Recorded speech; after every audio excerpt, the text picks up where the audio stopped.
पढ़ा जातीय पताका। एठारे कवि होउछंती गोदावरीश मिश्र। फास्ट आम कवि परिचय जाना। पंडित गोदावरीश मिश्र जीवन काल है 1886 रु 1956। अविभक्त पुरी जिला अंतर्गत आधुनिक खोर्धा जिलार बाणपुर ग्राम से कौन करते ना जन्मग्रहण करथिले। एकाधारे से जड़े कवि, नाट्यकार, औपन्यासिक, गाल्पिक और अनुवादक थिले।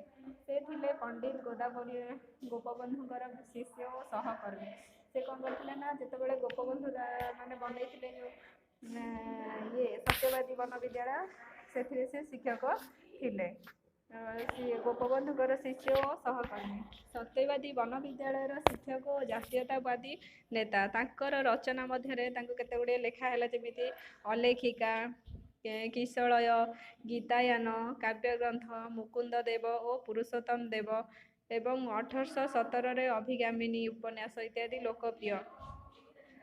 आत्मजीवनी अर्ध शताब्दीर ओडिया और तहिरे मोर स्थान पाई से केन्द्र साहित्य एकाडेमी पुरस्कार मध्य पाइथिले। तांको गोटे लेखा थिला अर्ध शताब्दीर ओडिशा और तहिरे मोर स्थान। से पिलामानंको पई पिलांको काहिकी, रामायण कथा, महाभारत कथा, दक्षिण आफ्रिका, ग्रेट ब्रिटेन और मध्य अमेरिका प्रभृति पुस्तक से कौन करते ना लिखिछंती। जातीय पताका प्रति सम्मान, स्वदेश प्रेमी और कविंकर सौंदर्य चेतना यही कवितार प्रतिफलित होइछि।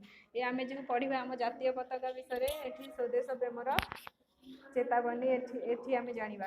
यही जे आमर जातीय पताका उड़े फर फर पवन सुह। यही हूँ आम जातीय पताका। से कौन हो माने जितेबाला उड़ूची फरफर होइके पवन रे फरफर होइके उड़ूची।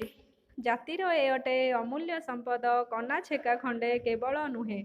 मैंने आम जातिर ये हूँ अमूल्य संपद। ये गोटे छोट कपड़ा नुहे।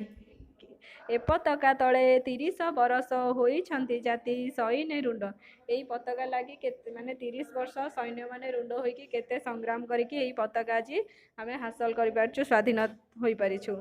जातीय समरे शत शत वीर लढ़ित हराई अछंती मुंड। जातीय समर माने जातीयता जेतेबेले युद्ध होतिला सेतेबेले केते शह शह वीर माने निज जीवन को बलि देई देइछंती। तहु स्वाधीनता आसी छिराई जे जाइछंती चाली विदेशी राजा। तापर कहला ना राज्य रे हमरो स्वाधीनता आसी आ विदेशी राजा माने विदेशी शासन चली जाइछि। छार खना खंडे नमण एहाकू एत आम प्रिय जातीय ध्वजा।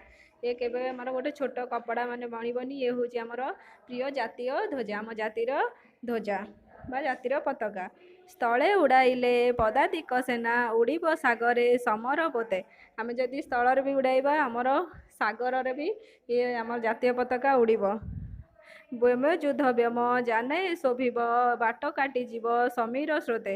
ये सबू युद्ध देखिथिबे माने जतिक सबू युद्ध अच्छी माने सामग्री अच्छी से भी जातीय पताका लगी थाए।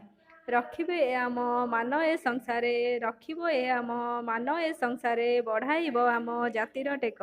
ये कौन करिबो ना आम मान ए संसार रे रखिबो आ आम जातिर टेक बढ़ाइब। यही जे आमर जातीय पताका उड़े फर फर पवन सुए। करिब निकर देशु देशे जहा करी अछि मर्ते जाति बई रख। करिब निकर देशु देशे जहा करी अछि मर्ते जाति बैखर। ये माने आम जाति पाई ए पताका होउछि बहुत अमूल्य संपद। तेणु ए जे आम जातीय देवता जुहारिबा जो चालरे सर्वे।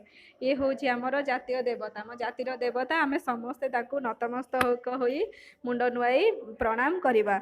जेते फर फर उड़ीब ए सेते हृदय आमर नाचिब गर्वे।